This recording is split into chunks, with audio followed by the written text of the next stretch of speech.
I have an errand on the planet's surface. You will beam me down to the same coordinates as before. Not likely, Mr. Spock. That is an order, Mr. Scott. Aye, sir. And I'm sorry I have to disobey it. The captain said no one was to transport down. Mr. Spock?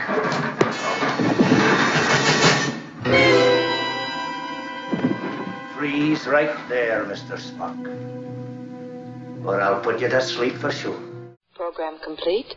Enter when ready. Nice to see Sam again. So good to see Sam again. Yeah. You know how I knew it was Sam? Yeah, I do know how I knew it was Sam. It wasn't the dialogue. No. Sure was not. It was very funny to me. Like, when he rolls over, you're like, oh. Oh, yeah, exactly. I see what they did there. Typical Sam. He was at home, wasn't even doing his job. What a surprise that is. What a loser. What a loser. Risk. Risk is our business. Out there. That way. What happened?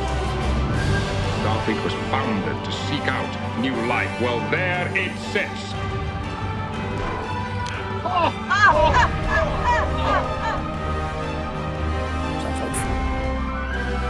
Rock and roll. 6. We're not afraid of diversity. We don't persecute it, we embrace it.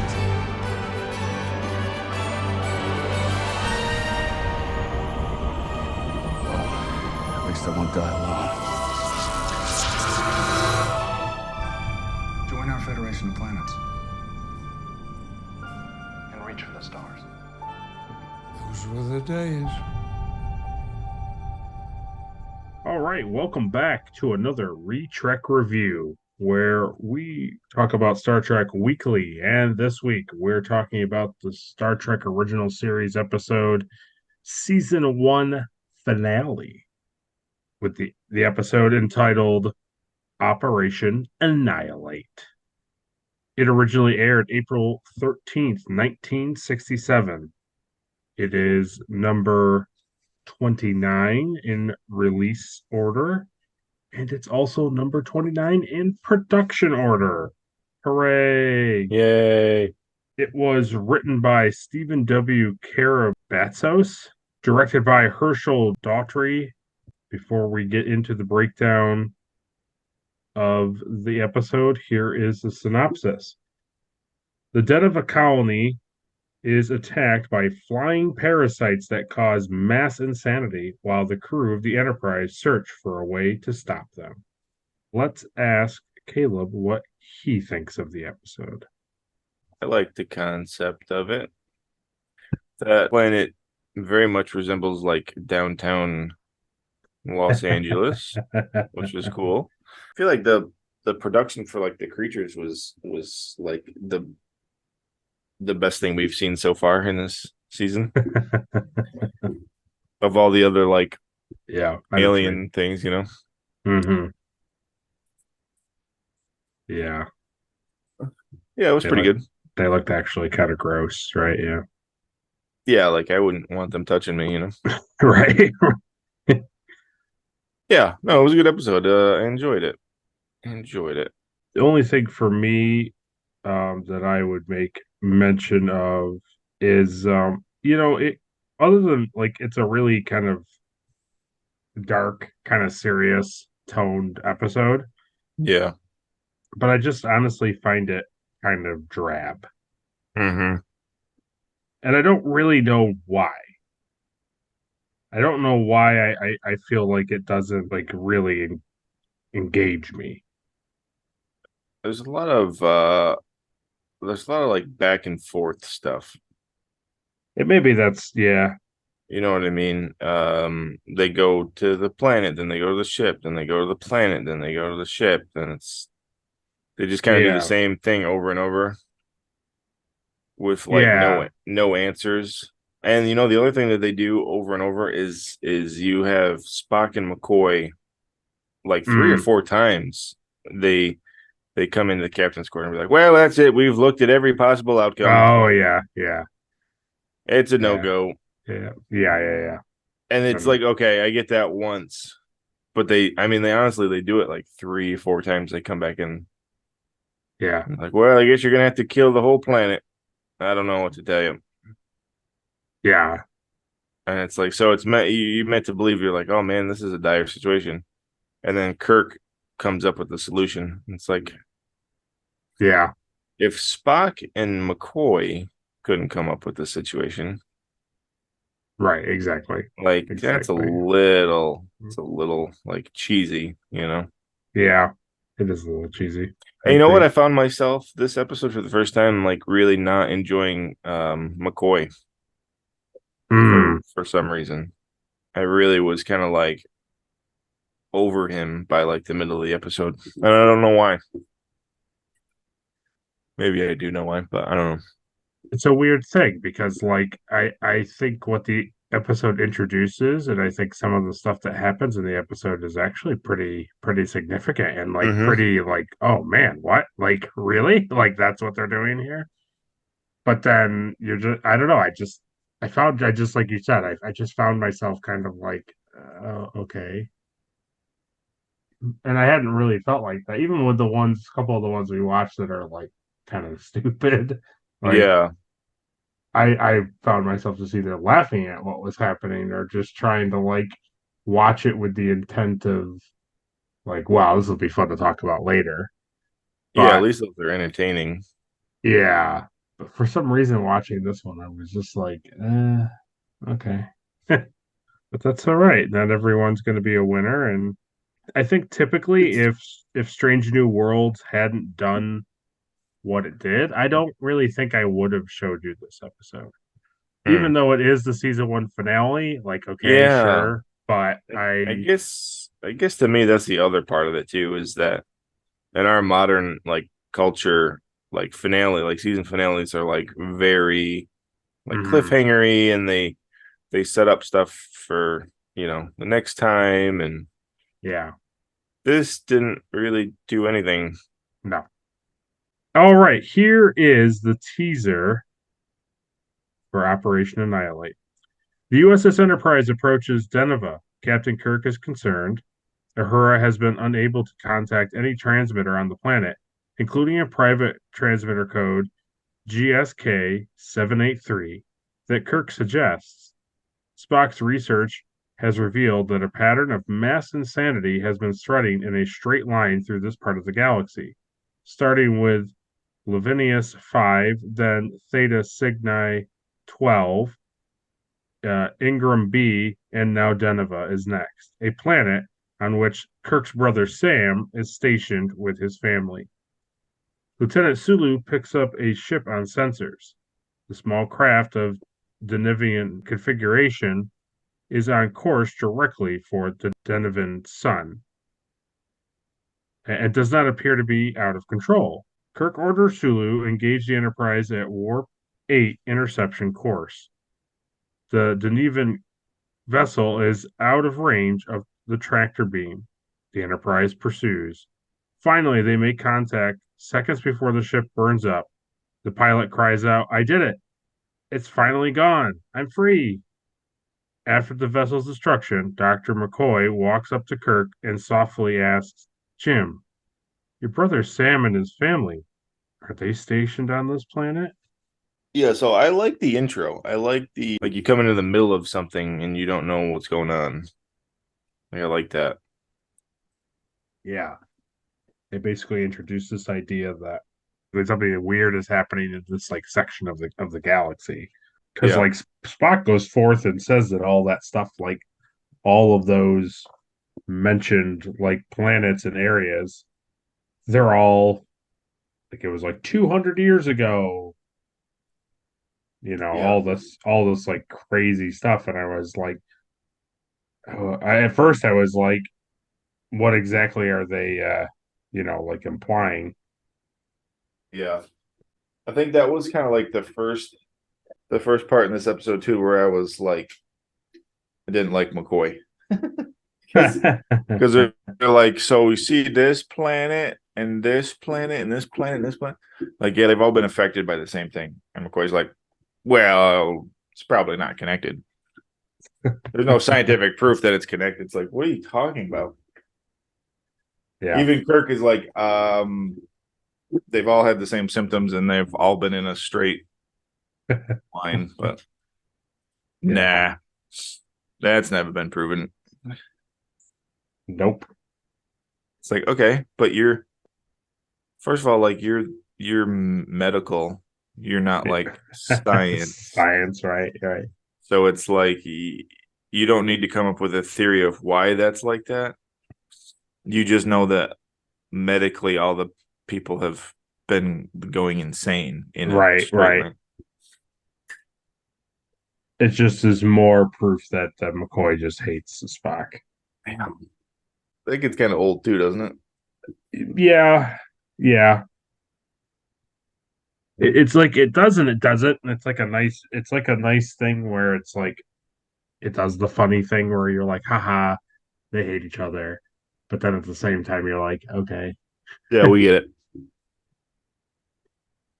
I did like though that when Uhura can't get through, that he gives her like a private code. Yeah. We as the viewers don't really see Kirk have like a private life. Like they always, they imply things or they talk about things, but they don't really ever come right out and like say anything or show anything. It's true. So I really like the fact that like by him doing this and suggesting this, like it means that he's like he contacts his brother, like he talks to his brother and his family, and like he knew the code like immediately off the top of his head. So it wasn't like, well, let me go to my quarters and like look up the code. He was like, no, here it is. Yeah, I do like that. And then I always appreciate the remastering because I think in the original airing of it, like when the ship is going towards the sun, it's like, is there a ship there? I don't see anything. So now, right before he burns up, there's like this tiny little thing in the corner. Can you see it, Enterprise? That's what I was thinking. Yeah, even like later on when they deploy like satellite, like to bounce to light. Oh yeah. I was like, wow, that's obviously like new technology. Oh yeah. That looked pretty good. Very updated, right? Yeah. Spock and Montgomery Scott informed Kirk about the Denova's history and the fact that there has not been contact in a year. Uhura reports activity on the private transmitter channel, a woman speaking, but does not respond to Kirk. Contact is abruptly cut. Kirk demands that Uhura get the channel open again, but she reports that it was shut off on the other end. The only thing she can do is keep hailing and hope they choose to answer back. Kirk identifies the woman as likely being his brother's wife, Aurelin Kirk, to McCoy. Once the Enterprise arrives at Deneva, Kirk forms a landing party consisting of him, Spock, McCoy, Scott, Yeoman Zara, and Bobby. Spock says there are the expected number of human life signs, but strangely quiet. They beam directly into the capital city of Deneva. Once on the planet, they are struck by the curious lack of people. In a city of 100,000, no one is visible. Until a few minutes later, they are about to be attacked by four men who, even as they charge, scream, "Go away! We don't want to hurt you!" But with their clubs, they start to try anyway, forcing the landing party to stun them with their phasers, an attitude inconsistent with their actions. Then McCoy discovers with his medical tricorder that the nervous systems of the unconscious men are violently active, as if they are somehow being stimulated. In Strange New Worlds, you go from, him being on the Enterprise, Sam, and all that stuff and all that good stuff. And then, and I think it's like 5 years or something, he's now like married and he has like a kid. and he's on this planet, and it's just like I'm really curious to see how Strange New Worlds like goes about it, because they already kind of indicate in the second season, they already kind of indicate with Nurse Chapel the whole like Corby thing. So it's like it's interesting. I'm honestly really fascinated to see like how like are we going to see this, or are they just going to keep Sam on there, and like all of a sudden it just kind of cuts to this. As soon as his brother takes over the ship, he's like, "Well, I gotta get out of here. I'm out of here." But it has to be kind of relatively soon because like Peter, his son, is like kind of old. He's not. Yeah. He's probably like 13, 14 years old. Yeah, and he doesn't really seem like he's like 5. So no. But the one thing that I thought was, it's timely because of all the Alan Wake stuff.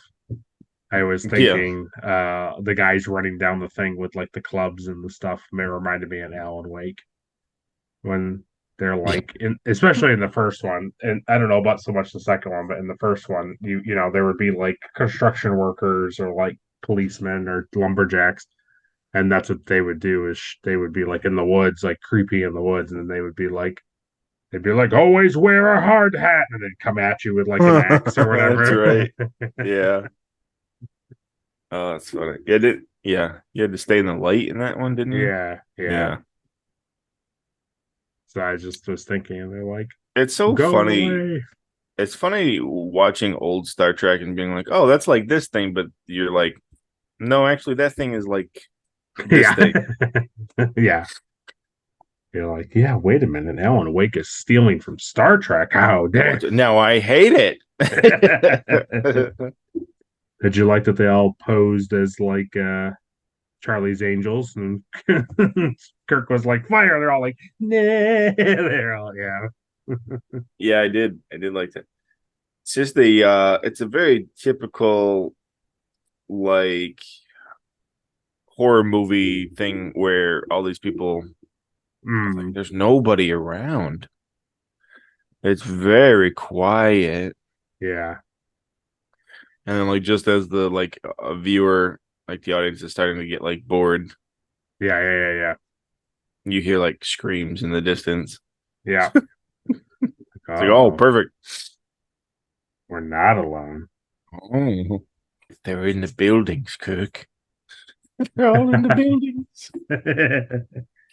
Oh, they're all in there. And they know we're out here, but they're not coming out.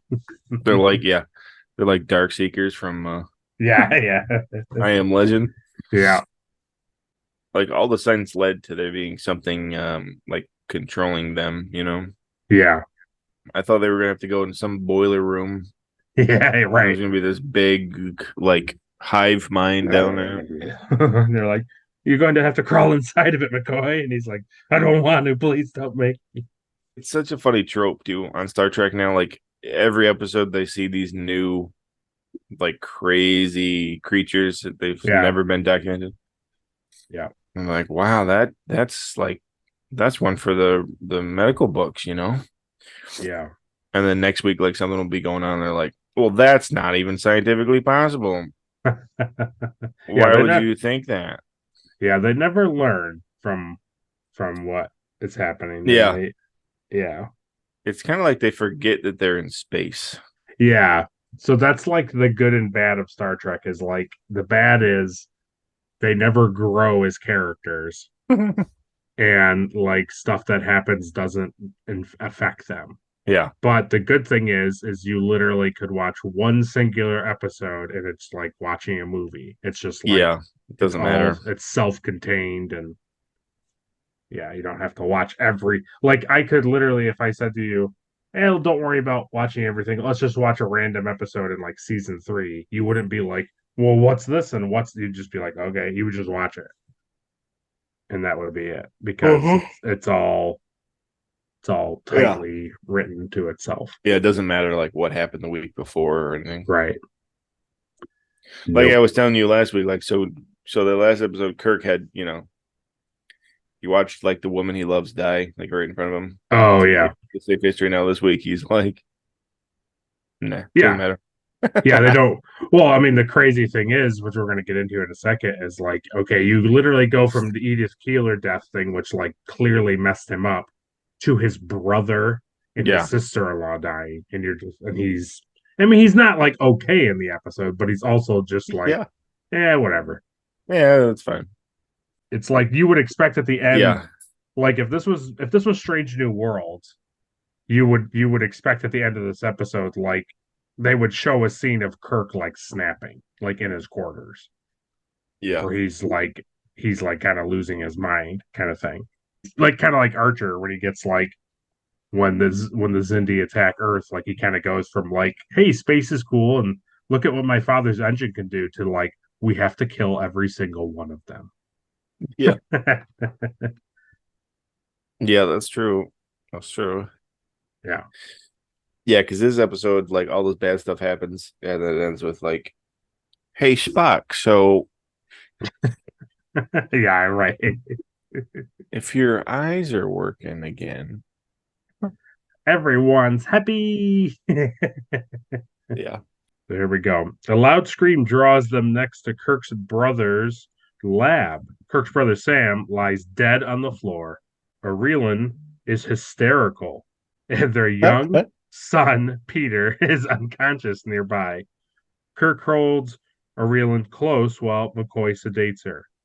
McCoy and Spock give both their condolences to Kirk. Evidence suggests that something has been trying to force its way in through a ventilation shaft, despite the fact that the sensors showed nothing on Deneva that didn't belong there. McCoy recommends that Kirk returns to the ship with his relatives and the doctor so that he can be present when Aurelin awakes. Spock is left in charge of the landing party. In sickbay aboard the Enterprise, McCoy is waiting on lab results to identify the cause.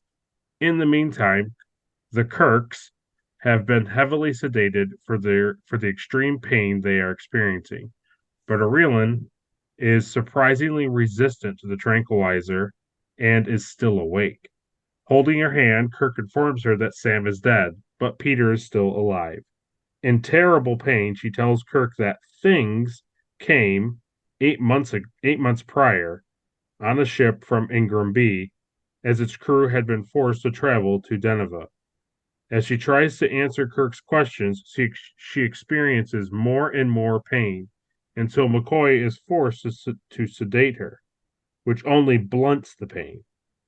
The creatures use the Denevians as their arms and legs and are forcing them to build ships. They control their hosts with pain. Aurelin's last act is to implore Kirk not to let the things go any further. This effort costs her everything she has left, and with a pained scream, she dies. So you roll them over, and there's beautiful Boom. Sam Kirk. What is glorious mustache. Oh yeah. So now you get to see all the stuff that I was like, you would mention something and I would be like, well, maybe this thing, Sam Kirk is kind of a dud in Strange New Worlds. Mm-hmm. And the thing that I thought, one, besides they were like, hey, so let's just slap on a mustache and like a wig on William Shatner, and then that's his brother. He's going to play his brother. Yeah. So then they're like in Strange New Worlds, they're just like, well, this guy's just got to have an awesome mustache because that's like the defining, like the difference between him and Jim Kirk. Yeah. And the other thing is what you said, which is, I mean, you don't know anything about Sam Kirk other than the fact that he has a wife and kid and he has a lab and he's on this planet. Like you have very little information. So it seems like the writers of Strange New Worlds were just like, well, he dies, so let's just make him like afraid of everything and not like a real like action star. Yeah, that's pretty funny. It was one of those things where it was like, I don't know if it necessarily like caught me off guard, but it was like I wasn't expecting it. Sure. And then they rolled him over, and I was immediately was like, oh, okay. Yeah, very clearly just Shatner on the ground. Yeah. Like it was very clearly like, okay, so that's why he has a mustache in Strange New Worlds. Yeah, oh yeah. Yeah, and then the whole, I don't know, the whole like screaming scene was pretty decent, actually. I didn't mind her being like screaming in the bed, and he was just like, okay, all right. And then she's like, ah. Yeah, it wasn't bad. Okay, Kirk rejoins the landing party. He knows there is some sort of creature present, but the landing party has not yet discovered anything beyond a curious buzzing. Kirk orders their phasers to be set to Force 3 on the kill setting, as the creatures responsible have already shown a willingness to kill. Entering a building where they heard the sound, the landing party discovers strange creatures clinging to the walls and the underside of an opening. Looking like little more than loathsome blobs of jelly, they emit an unwholesome buzzing and employ a crude, wingless flight. Each armed party member fires at the creature, but Force 3, sufficient to destroy most organisms, barely affects them. Even after several seconds of exposure, one simply falls to the ground, and the creatures do not even register on Spock's tricorder. Weird. Thinking it may be a trap, Kirk orders the landing party out of the infested area. As they leave, the creature on the ground flies up and strikes Spock in the back, leaving a strange puncture wound. Kirk rips it off of Spock's back and asks the Vulcan if he is all right. Spock looks upward in pain. I actually like the scene where they come around the thing and then you see them, they're all like, and it's making that noise like, whatever weird terrible noise it was making, like a weird suction noise, but like really high pitched. Yeah, it was a weird noise, wasn't it? Yeah. So the first time that they shoot it, and it like falls to the floor like this, like hard plastic thing was like very funny. Yeah, yeah. You'd think the phasers have light and therefore shooting light directly at them. No. Okay. No, the phaser phases through light. I see. Yeah, that's a good point. No, it had to be UV light. There's that scene too when they're all like, he's like, form a circle, and then they all like are like, they're all like waiting, and then they're all, and I like the fact that I don't think it was intentional, but it ends up playing off really good. Is they show the yeoman and then they show Scotty, and they're both like, oh God, these things are flying around. But when they come down, it looks like they're trying to land on their back. Yeah, like the way that the way the strings and like the way they're swinging the things, it's like it looks like the things are trying to do what it ends up doing to Spock. Like they're trying to land on them. Yeah, that's true. It was really funny that they were all kind of like in that courtyard. Uh-huh. And later on, they're like, "Oh yeah, that's why they were staying in the shadows." It's like, were they? Oh, very much so. It was like, were they? It was like they were pitch black. They were under that column, yeah, but it could have been inside a building or a basement or yeah. Yeah, they were inside. They were at least inside, yeah. Well, that's the other thing. They even kind of like explained it. We're like, yeah, this light is going to be so bright that like even if you're inside, even if you're like inside and like hidden, it'll find you. Yeah. You can't get away from that, no matter where you are. In sickbay, McCoy removes a small strand of tissue from Spock's back, and then, over Nurse Chapel's objections, he closes the wound. The creatures attack by stinging. They leave behind a piece of this tissue that rapidly infiltrates the victim's entire nervous system, far too completely for conventional surgery to remove. McCoy explains this to Kirk on the bridge while showing him the piece of tissue and an identical piece removed from Areland's body in a container. He admits that he, the lab, and the science department are all stumped on what to do next. Spock recovers consciousness, rages past Chapel out of sickbay, and storms the bridge. His goal? To take the ship out of orbit, throwing aside Sulu from the helm. Forewarned by Chapel, Sulu, Kirk, and 2 other officers grapple with Spock, but his Vulcan strength proves troublesome, and he nearly takes out Kirk with the Vulcan nerve pinch. With difficulty, he is ultimately wrestled to the deck. Chapel arrives on the bridge with tranquilizer, and McCoy sedates Spock as he's being held down. Kirk orders that he be returned to sickbay and security restraints employed, where McCoy makes another grim discovery. The K3 indicator, a measure of pain, is very, very high. The reason for the madness is confirmed. Victims are in such agony that their minds eventually break under the stress. Spock, recovering consciousness, apologizes for his loss of control and now claims the ability to control the pain, noting that for Vulcans, pain is a thing of the mind. The mind can be controlled. Referring to the creatures as the creature, only of thousands of parts, wants control of the ship, which Spock is resisting. But after his visit to the bridge, and McCoy unsure if he could maintain control as time wears on, Kirk isn't sure, and for the time being, has him continue to be confined to sickbay under observation. Kirk is intent on a cure for his nephew, but McCoy reminds him that the rest of the colonists deserve just as much consideration.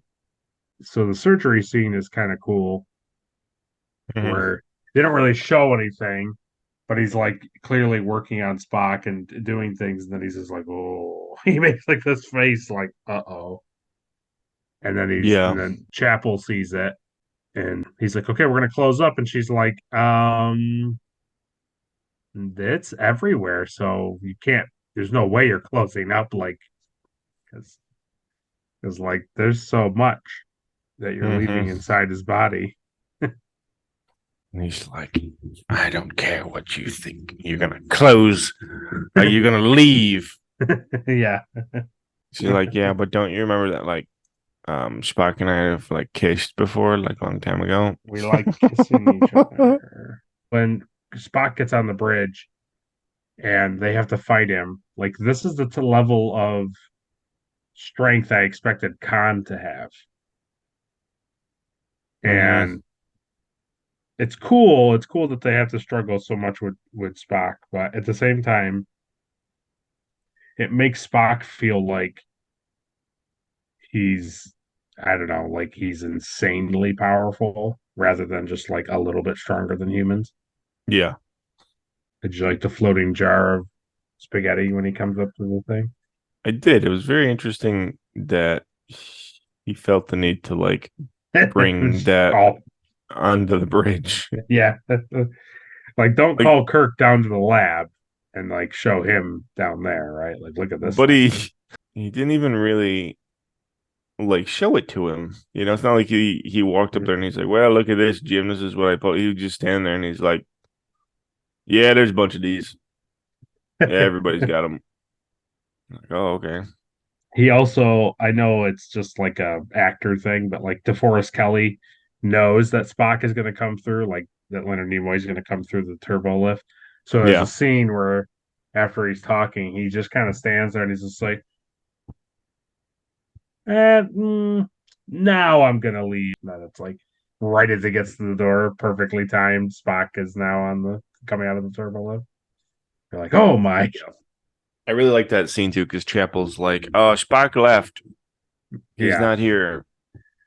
And I was like, wow, that's great. Like a character immediately doing the right thing, you know? Right. And then Kirk is like, he's on his chair and he's like, Spock is loose. He could be deranged and make sure security's. Oh, never mind, he's here. I did like that hand coming through though. You're gonna get pinched. You're gonna get pinched. a lot of Vulcan nerve pinches in this episode. Oh yeah, full of them. But you are right with the whole like McCoy being kind of weird and like off because I know that they're trying to spin this angle that like Kirk is super concerned about Spock and his nephew. And when he's Hmm. just like, hey, so you need to figure this out and like help them, and especially my nephew, because I don't want a kid to be in agony. Like, that's an awful thought. And then McCoy just kind of snaps at him. He's like, there's millions of people on that planet, and they deserve this much attention. And it's just like, what? Yeah, that It's not like it's not like McCoy found the cure and then Kirk is like only giving it to his nephew and Spock. I know. It was like, what do you expect him to do? Like, what do you want him to do? You just told him there's nothing you can do. So he said to you, keep working on it because he's using reference to two people who were in the room. Like I don't know. It felt very weird when McCoy kind of gets like mad at him a little bit about the people on the planet. Yeah, that was a very weird scene. Like It was. specifically, It was. like you said, he kind of like out of nowhere, he's like, well, your duty is to the million people on the planet. It's like, Yeah. yeah, but like right now, your duty is to figure out how to save them. Right.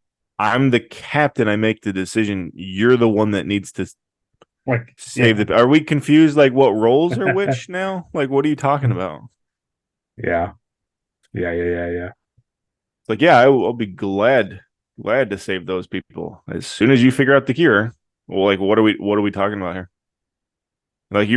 you realize that like I'm not just focused on Spock and my nephew, right? It's like those are the two patients that Right. you have to like work with so that you can Right. find a cure. Like, what are you talking about? Yeah. That's what I mean. McCoy, for some reason, in this episode, McCoy to me was like, what is he talking about?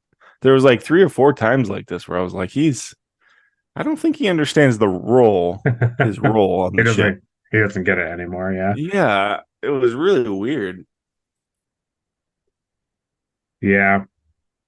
Well, probably probably it was something where they didn't have a script and they found like an old script and then we're like, okay, well, let's just make this work. Yeah, maybe. Maybe McCoy's just stupid. After they both leave, Spock, conquering the pain, breaks out of sickbay and getting back in uniform, plans to visit the planet's surface with a specimen case. Scotty, acting on Kirk's orders, refuses to transport him. A scuffle breaks out, including Spock nerve pinching Leslie. Scott holds Spock by threatening to stun him with a phaser and calls Kirk to calm down. Later, when Kirk appears, Spock explains that his plan is to retrieve a creature for study. He believes that since his nervous system is already infiltrated, there is little more the creatures can do to him. Kirk is convinced, and over McCoy's objections, Spock beams down to collect a creature for study, armed with Scotty's phaser. So I assume, and you could tell me if I'm wrong, I assume you really, really enjoyed this scene with Scotty and Spock, because I really did.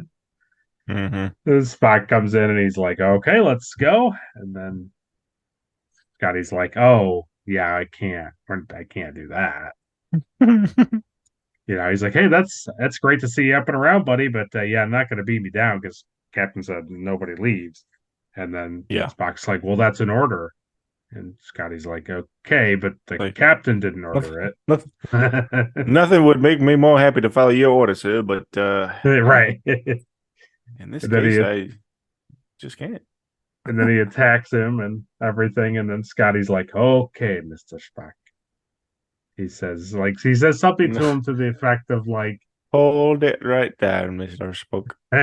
he's like, he says, if you like, I'll shoot you at this thing and I'll definitely make sure you go to sleep. Like something like that. Yeah. Yeah. Yeah, I know. That made me laugh. That was a good scene. And then Kirk comes down and he's just like, Yeah, that all makes sense to me. Go ahead and beam him down. Yeah. I just picture Scotty being like I risked my life for this to uphold your Yeah. of the ship, and you just are like, yeah, I don't care. Send him down there. Yeah. He literally says to the captain, he goes, you know how Spock is with his determination, so I just wanted to make sure before he just goes down and beams down to do whatever. And Kirk's like, oh, kind of gives him like a nod, like, oh yes, I'm familiar with Spock's like this when he makes his decision and he wants to do it. Because remember, they already went through the Pike thing, so it's like Yeah. we're very well aware of Spock like having no issue taking over the ship.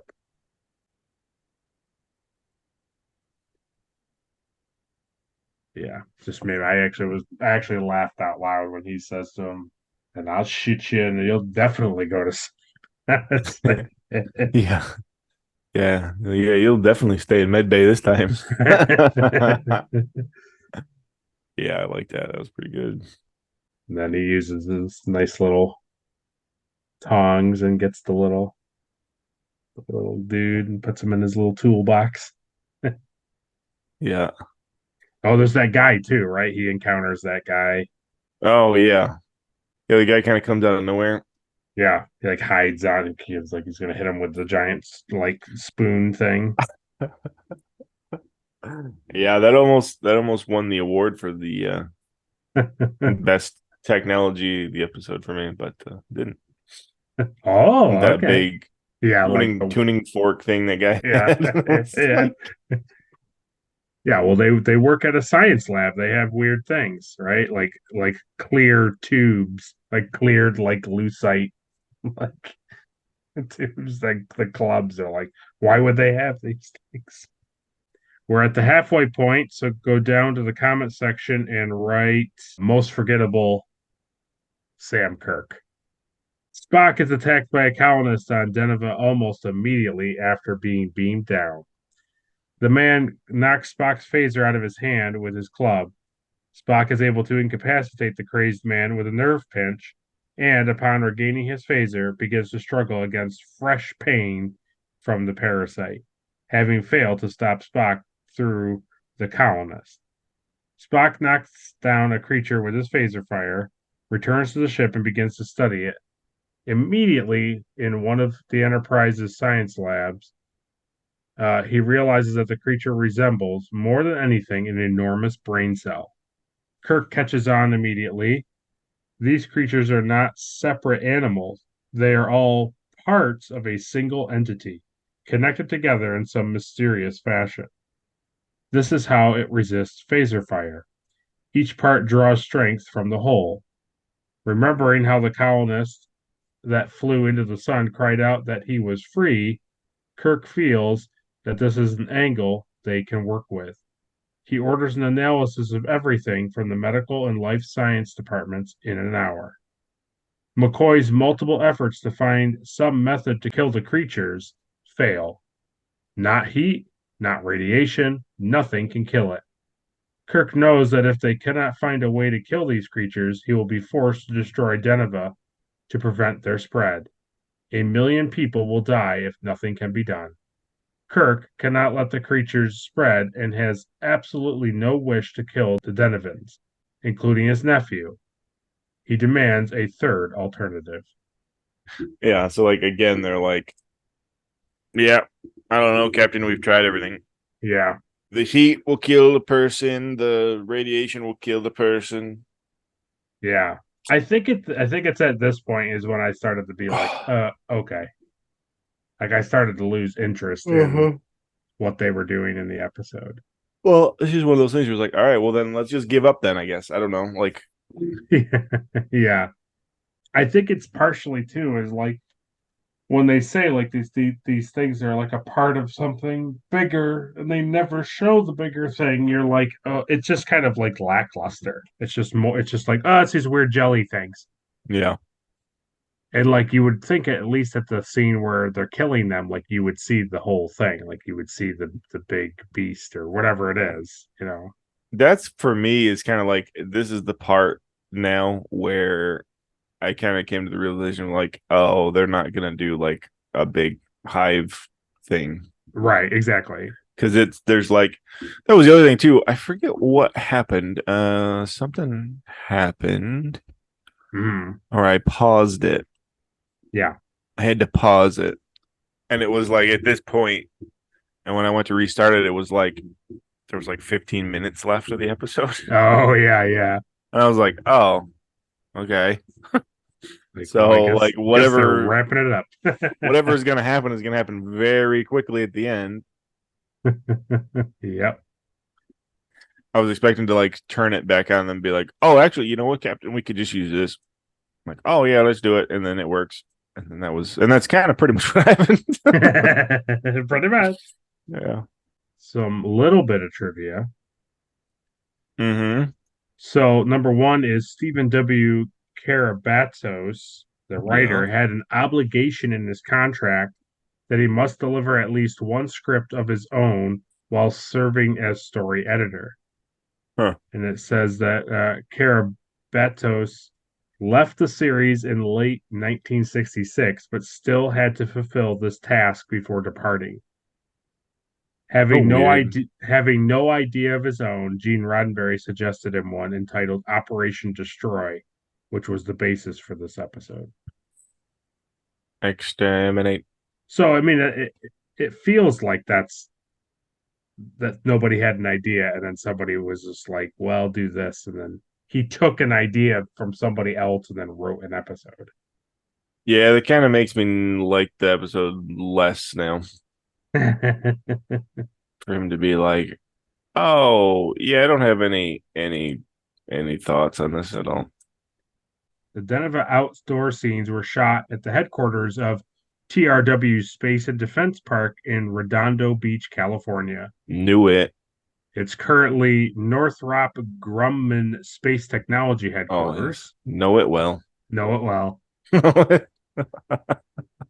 The establishing shot of Kirk's brother's lab was a building on the campus of UCLA, and the entrance of the building was the cafeteria at TRW. Yeah, and they were filmed in February 15th, 1967. I knew they used some like science type center thing because the building really looks like. That's what I kept distracting me in this episode. I was like, man, this is such like 1960s. Yeah, oh yeah, like era, like buildings and like like architecture. Yeah. Hua Chang designed and constructed the parasite creatures. The only other thing that I had to like, and I reached out to this guy too, just to see if he would like want to be interviewed on our thing. Yeah. But I reached out to, and I found Craig Huxley or Hundley, either way. Mm-hmm. He plays the nephew. Oh wow. And he is currently, this is crazy. He is currently a Los Angeles studio session musician and electronic music composer. And he works under the name Craig Huxley, and he created this thing called the blaster beam, which is a massive stringed instrument responsible for weird tonalities in like certain Star Trek movies and in other like films. So he has like so many film credits of his thing being like in films. Interesting. I mean, it's really crazy that this like kid who doesn't really talk in the episode ends up being like this. Yeah, because like musician guy. The Star Wars blaster is like that's kind of what it is like a power line that you hit and it just reverbs through the metal. So it's like this weird thing, and he like smacks it and like rolls things on it, and it makes like this crazy. That's cool Sound, yeah. Says the instrument has been featured to create awe-inspiring, unearthly, and subsonic sounds in other epic movie soundtracks. And Episode 2 of Star Wars, Jango Fett's seismic charge. That noise when the charge goes Oh, off in space. It's him. It's him doing it. nice, dude. I think they reused that in the Mandalorian too. Yeah, probably. Or yeah, either the Mandalorian or Book of Boba Fett, because he's the slave one does that again. He did Very stuff cool. for Back to the Future, all Back to the Future movies. The Mark Wahlberg Planet of the Apes movie. He's got stuff in there. Marky Mark. Yeah. There's apes everywhere. I'm like, God. He did some stuff in Aliens 3. He was responsible for the sound effect of the little mouth.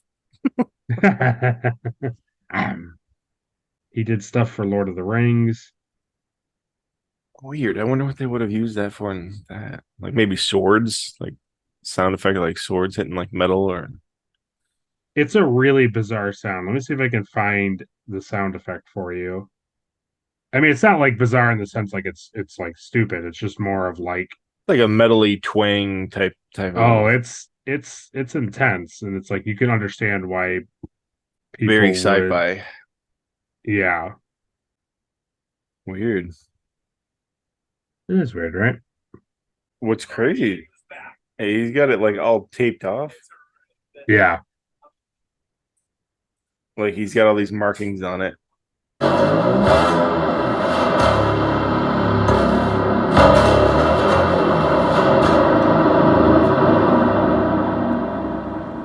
The blaster is back. That's very cool. Yeah, so this kid who just lays in the bed and squishes up his eyes and his face is this guy now in 2023 making like crazy like sound effects and like adding like creepy cool like music and noise to like very famous movies and soundtracks and stuff. Yeah, that's really cool. Yeah, he didn't reply to my email, so too busy. Yeah. Sure, when he's working on probably Mandalorian and all the other stuff. I'm like, hey, do you want to be on this thing and talk about being a little kid? No. I just picture like Dave Filoni like calls him like, yeah, so in this season of Mandalorian, there's like this metal yeah like spade thing, but it's kind of like it shoots, and I'm looking for a sound that kind of does like a blah blah blah kind of thing, and he's like, oh yeah, gotcha. Oh, I know what you mean. Oh yeah. I thought what you were gonna say was, oh Dave, I'll have to be delayed by a day or two because I got to be on this podcast. I thought that's what you were gonna say. That's really funny. Yeah, no, that's not where my brain went. No, because you're realistic. It's okay. Okay, Spock and McCoy report to Kirk's quarters, having not gotten any breakthroughs. Knowing the kind of pain Peter will experience if he wakes up and admitting he's not sure how much longer he can hold out against the pain, Spock requests beaming down to Deneva and taking Peter with him before the planet is destroyed. But Kirk flatly denies permission. Kirk posits that the key must lie in exploring the properties of the sun. The Denovan the Enterprise contacted earlier was free of the creature moments before he died. Something in the sun killed it. As Spock lists off the physical properties of a sun, Kirk considers that, if not radiation nor heat, could it be light? After turning on a computer with its flashing light in his quarters on and off, Kirk thinks that it may be the answer. McCoy protests that light isn't lethal, but Kirk points out it's just not to humans. The creatures hide indoors and in shadows on Deneva. What if it's because they're sensitive to light, and strong amounts of light are lethal to them?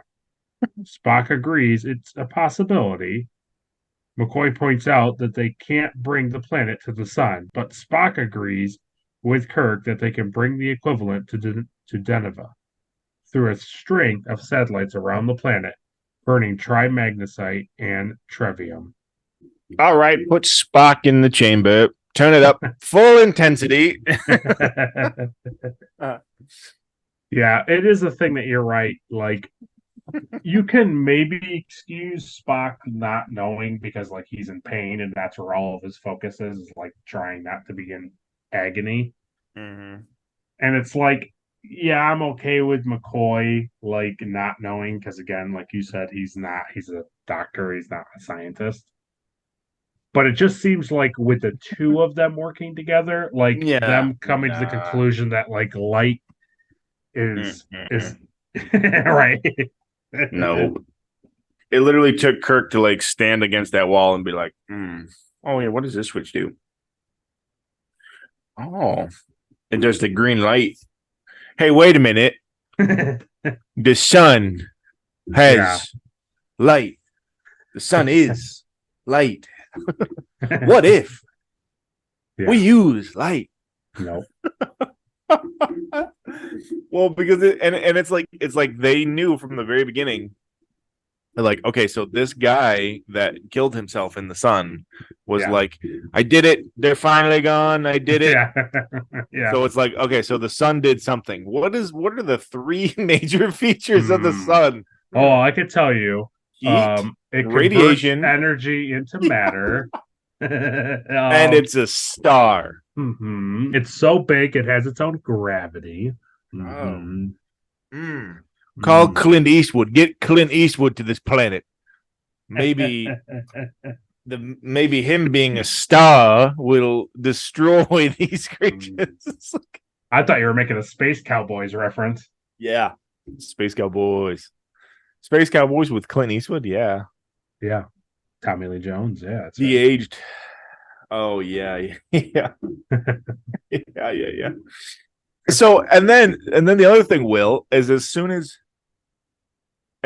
Kirk comes up with this idea of like, well, you know, maybe the light, maybe the intense light, McCoy's like, well, you can't just bring the planet to the sun. Idiot.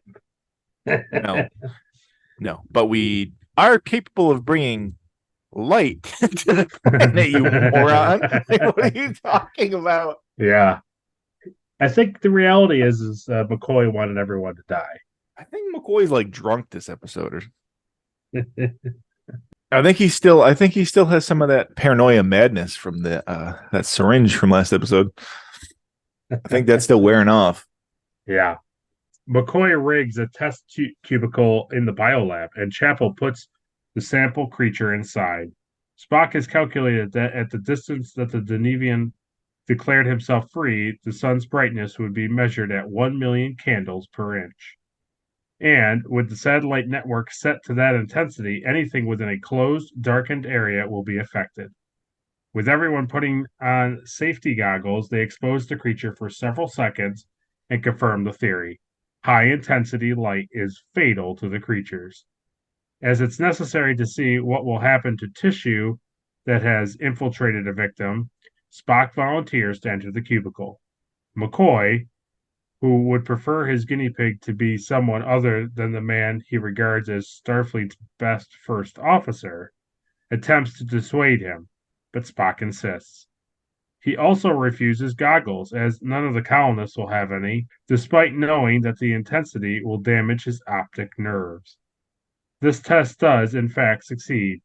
The blinding light completely frees Spock of the creature and the pain, but at the cost of his eyesight.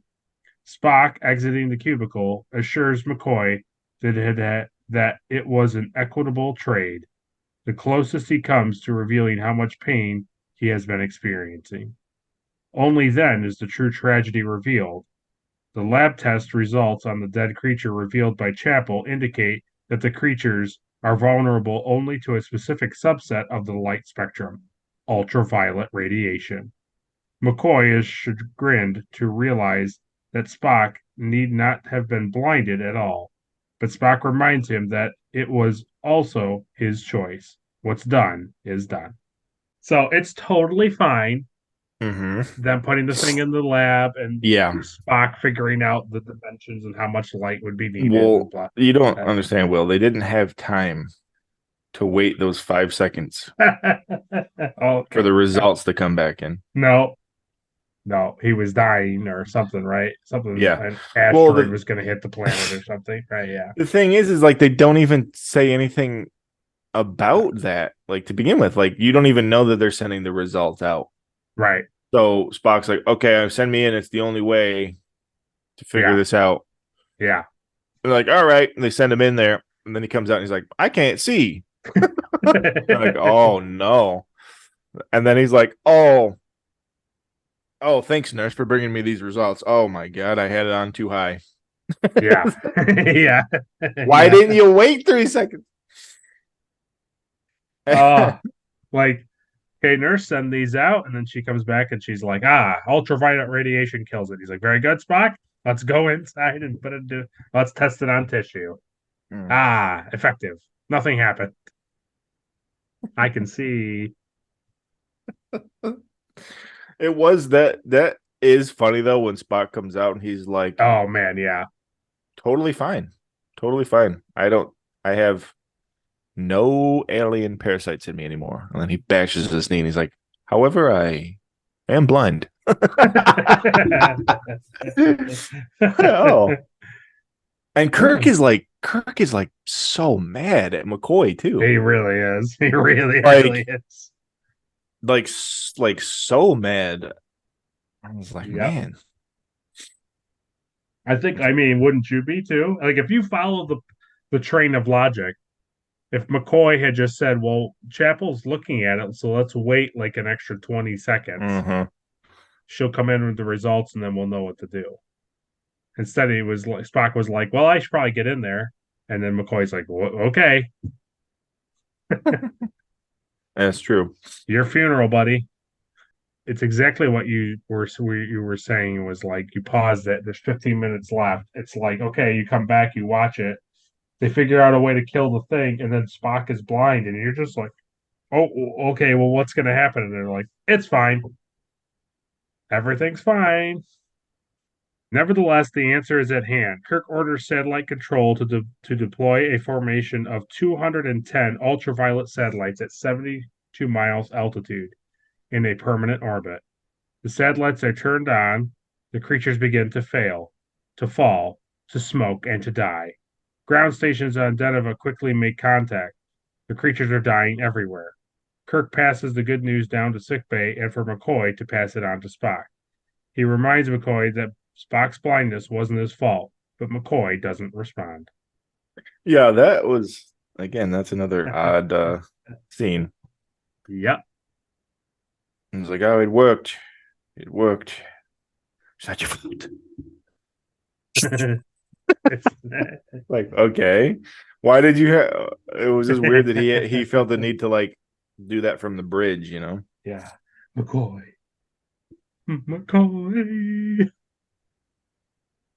Talk to me, my boy. Talk to me, my boy. Say something. Yeah, very weird. And then the writers at the last minute decided, like, hey, so we can't like have Spock like permanently blind now. Like that can't be a thing. Yeah. Well, here it is. A little while later, as Kirk and Zara begin recording a mission update for Starfleet Command, she notices Spock returning to the bridge. He can once again see. An inner eyelid, a hereditary trait of Vulcans developed as a protection against the brightness of Vulcan's sun, Spock explains it is normally ignored, much as a human would ignore their own appendix. Kirk ponders that regaining one's sight would be an emotional experience for most, and assumes that Spock, as usual, had none. But Spock corrects him. He had a very strong reaction as the first thing he saw was McCoy's face as the doctor was bending over him. McCoy replies that it's a pity that Spock's brief blindness didn't increase his appreciation for beauty. Interrupting the two, Kirk has Spock lay in a course for Starbase 10. Relieved beyond words, McCoy asks Kirk not to mention his previous best officer statement. at which point Spock turns around from the science station and thanks the doctor for his compliment. And Kirk jokes that all the concern over Spock's eyes had led McCoy to forget about his Vulcan ears. Kirk has Sulu take the Enterprise to Warp Factor 1, and the ship leaves Deneva. And his nephew Peter on stranded, like on the planet with strangers. Yep. Never heard about Peter again. Like Spock did the whole like chamber thing, came out. Yeah. They fixed the planet. That was it. All set. No follow up on like his nephew, no like interaction with him and his nephew, nothing. Just nothing. No funeral services for his brother and sister. He's still sleeping, but beam him down. Beam him right down next to his father and mother's body. Just put those people right back on the planet. See you later. We got places to go at Warp Factor 1. Oh my god. Yeah, no kidding. All right, now pull away slow. Yeah. The other funny thing too is like it's like so they start like fixing stuff, you know, they do the light, and then Uhura's like, all right, people are already calling in. Yeah. I got the radio lines are lighting up all over town, sir. Like everyone's saying it's working, it's working. Like, first of all, they have no knowledge that the Enterprise is even there. Yeah. Second of all, they have no idea that the Enterprise is using light. So, like, how are they communicating with the ship? Being like, "Oh, your plan is working great." Well, maybe it was all the people could see them out the windows, but they were so angry and full of rage, but they couldn't leave. But they knew the whole time the Enterprise was trying to help them. And so, I don't know. That's I don't know. And why are some people dead from it? Pain kills people, I guess. I don't know. Okay. So you have all these people running around. Yeah, and they're fine. With like giant clear tubes of like a clear acrylic ready to bash people's faces in, and they're fine. Not Sam Kirk. Not the Kirks, though. No, he was trying to resist it so hard that he died. Exactly. If it wasn't for Strange New Worlds and a couple other things, like just a few other things that happened in Star Trek with specifically Kirk, it just feels so pointless to make him have a brother. Yeah. On this planet. Why even give him like any emotional connection to the planet? Especially because he doesn't even have an interaction with his nephew. Right. All he does is roll over his dead brother's body and go like, "Oh, jeez." Yeah. That wasn't even his brother. His brother was actually the mustache. Like, not the mustache. Still haven't shaved. Yeah, I don't know. It's just like it's a suck thing, and I don't understand it. I do not understand it at all. Huh. They're just like, hey, wouldn't it be cool if we introduced his family, and they'd be like, but immediately kill them off. This is the end of Sam Kirk, and I know he wasn't like an amazing thing on Strange New Worlds, but like this is his end. This is it. Mm-hmm. Like this is his send off. Is he's laying dead on the ground, and Kirk, his brother, is just like, well, that sucks. So much time wasted. So much. Well, that's all right. It helps me bring back a running joke. So we did that. So like all that stuff happens, and then of course the episode has to end with like this big funny. Oh yeah, that's funny. You didn't do anything like that on like the Edge of Tomorrow, like like yuck. That episode ended very like somber, Yeah, it definitely should have ended when he comes back to the thing and he's like, "Oh, Captain, you just left," and he's like, "Yeah." Blah blah blah. And he explains it. He's like, "Yeah." Anyway, let's get our Chinese ambassador back on board. Right, exactly. So that concludes the episode, and it also concludes season 1. Yes. Yes. But before we wrap it up, let's cut on over to the best thing of the episode. Caleb.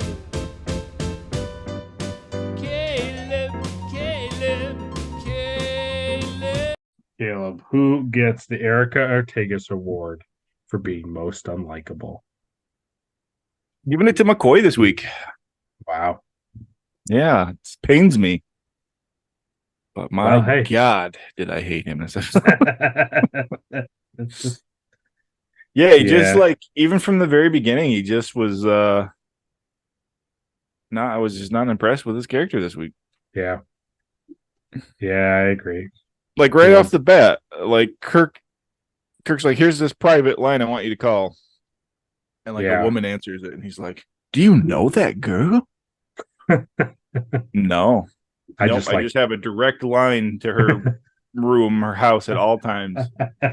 Yep. You know me, McCoy, just calling up ladies. Like, why would you even ask that? I was like, okay.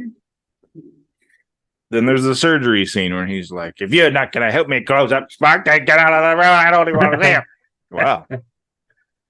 Yeah. Seems like you're pretty mad because you're inept at doing the surgery. Yeah. Then he brings up the jar and he's like, this is throughout his entire body. We got no idea. Whatever. This is I pulled this out, but it's wrapped so much around his organs. I have no idea what to do. Well, I'll see you later. Well, anyway. Oh yeah, the inside your nephew too. I don't care.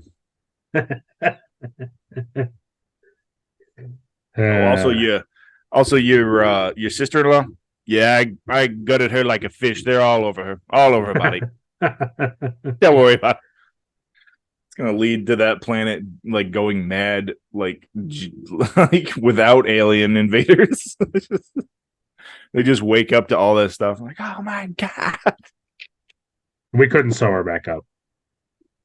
Like, even more to your point, like where they beam her and his nephew back down to the planet, like in their room. She's just like fully like, yeah. Oh yeah. Absolutely.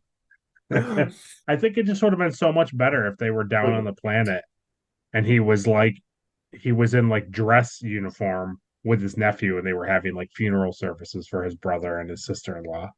Yeah. And then at the moment, while they're having the funeral thing, like Spock regains his eyesight. Mm-hmm. And it's like, oh, and the episode ends like on a high note that like Spock isn't blind anymore, type of thing. Mm-hmm. Yeah, anything, since his whole goal was to like save the planet. And then he says to Peter, like, hey, you don't have to stay here. You can be with me until we can get you back home to Grandma and Grandpa. Mm-hmm. Right? Like either her parents or his parents. Like there's resolution of like what happens to Peter. It's like doesn't matter. No. The important thing is that Spock has an inner eyelid. which T'Pol does say in Enterprise. She says that they have an inner eyelid. The Vulcan suns are so bright that we have all naturally grown 3 eyelids. So you're saying he blinked 2 different sets of eyelids? Yes. One went this way, one went this way. Yeah. Yeah. Yeah. And it's also funny that like Spock doesn't even remember that until no. And there's no like big thing where he comes aboard and he's like, hey, I can see. He just comes on and like goes to the station. Like, yeah, even McCoy doesn't tell him, like, hey, you can see. Like, we're coming to the bridge. Kirk's like, what's Spock, you can see? He's like, of course I can see, Captain. I have eyes, don't I? Anyway, how was the funeral service? Did you end up like having like a Federation meeting with like the inhabitants of the mayor and everybody on the planet and told them like what happened? And no, we got to get out of here. What you discovered, and so the Federation can be aware of these creatures like in the future. No, we gotta. Yep. What one forwards, please? I gotta see if there's any green ladies this way. Yep. It's funny. So who gets the Elizabeth Cutler Award for being most forgettable? Sam Kirk. Yeah. He certainly does. Yes, he does. The demise of Sam Kirk. Most forgettable. Yep. It really sums it up, doesn't it? Really sums it all up. It brings it all full circle. History repeats itself yet again. But he's still got that snazzy mustache. Mm-hmm. Yeah, you can't take that mustache away. He loves it.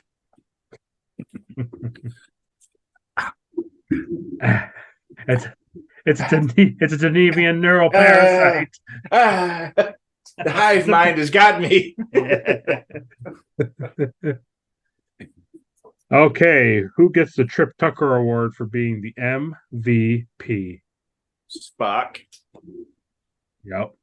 Thought maybe you were going to say Kirk with the whole, like, maybe light hurts it. Mm-mm. No, Kirk doesn't. He doesn't get nothing. Okay.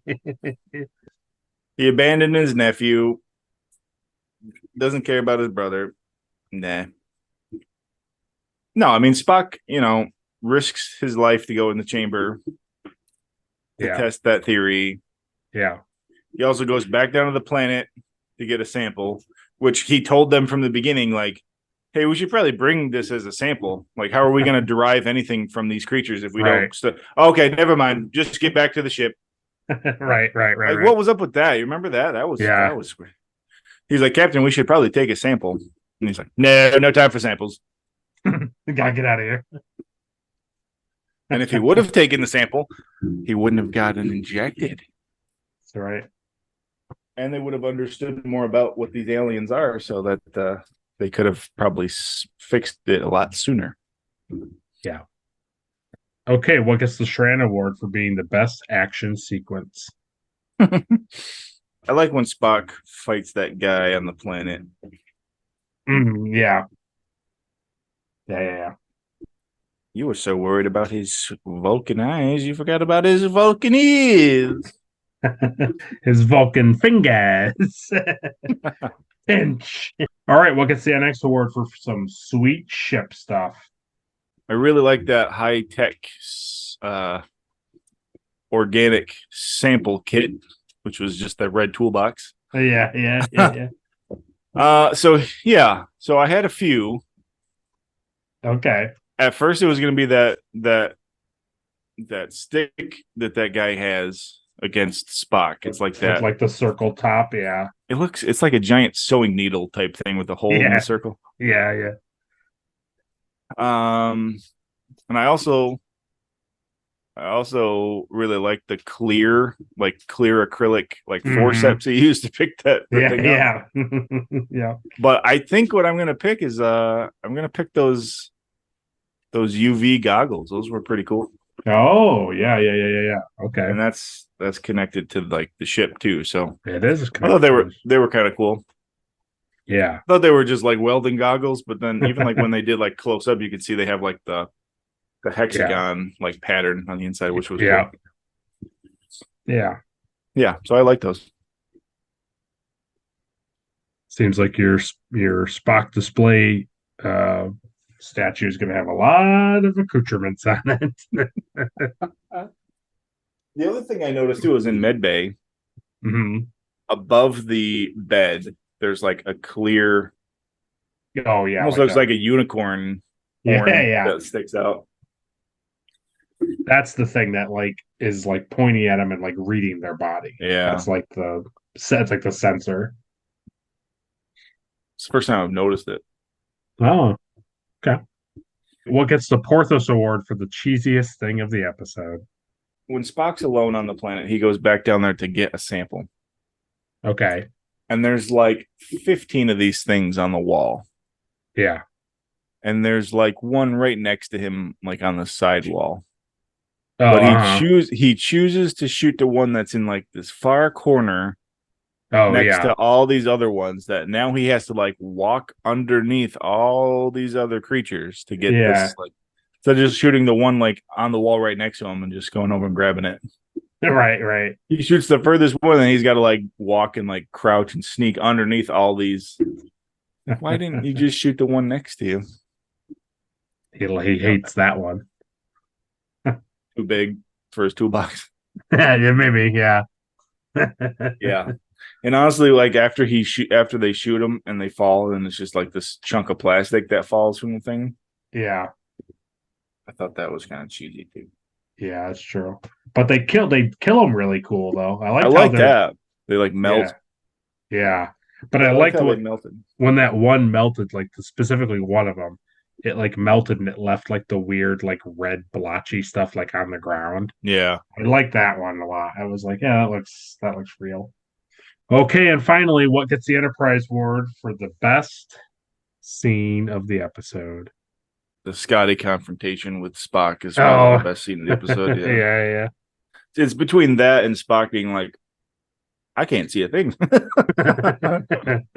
think it's the Scotty one because I think, like you said, that the Spock one is more like funny for the wrong reasons. It's funny and it doesn't do anything for the story. Yeah. It's kind of stupid. And then it's like resolved very quickly and like meaningless. Yeah. The Scotty one is good. Yeah. I agree. Alrighty. So write in the comments what you thought of the episode. Did you like seeing Sam Kirk come back? Did you not? What did you think of the episode? Was it kind of bland and drab for you? Or is it one of your favorites? Let us know. Not next week, but 2 weeks from now, we're going to cover the season 2 episode, Amok Time. Mm-hmm.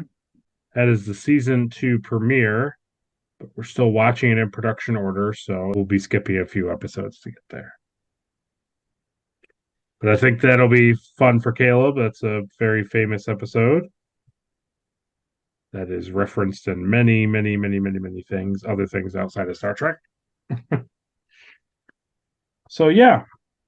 So look for that in 2 weeks. We're going to be hiatus next week. And I know that right now on the channel, you're looking for The City on the Edge of Forever.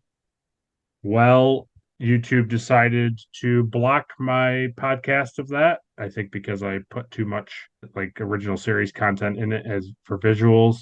So hopefully eventually it will be released. And if it is, just keep an eye out for it. If you want to at least hear it, you can go on to pretty much any podcast app, website, and hear it, at least audio form of it. Also on the channel, a couple days ago, another episode of our RPG came out. So if you like that, you can go and watch that. But even better, you can go over to Caleb's channel, as always. And over there, just last week, he released another part of our Dragon Ball rewatch. Mm-hmm. Yeah, something weird happened with that too for me. Like it was supposed to go up Sunday, and I was at work Monday, and it was like, "Hey, yeah, so this didn't upload." What? It said like I abandoned it halfway through uploading it, but like I don't know what happened because I uploaded it. Yeah. And then so then I uploaded it again. And then it uploaded without the thumbnail. So I had to go and re-put the thumb. Yeah, so it's YouTube's pretty good. We love YouTube. If you sit around and like babysit it while it's doing all this stuff, like there's never an issue. But if you're like, hey, so for this like hour and a half that this is uploading, like I'm gonna go do something else. Like, oh no. You fool. You fool. You can always just go over there, watch it, give it a like, give him a subscribe. If you're still here, give us a like, give us a share, give us a subscribe, and ring that bell for notifications so you don't miss anything. especially if that City on the Edge of Forever episode ends up coming out. So we'll see you guys in 2 weeks. And until then, computer, end program. See you guys.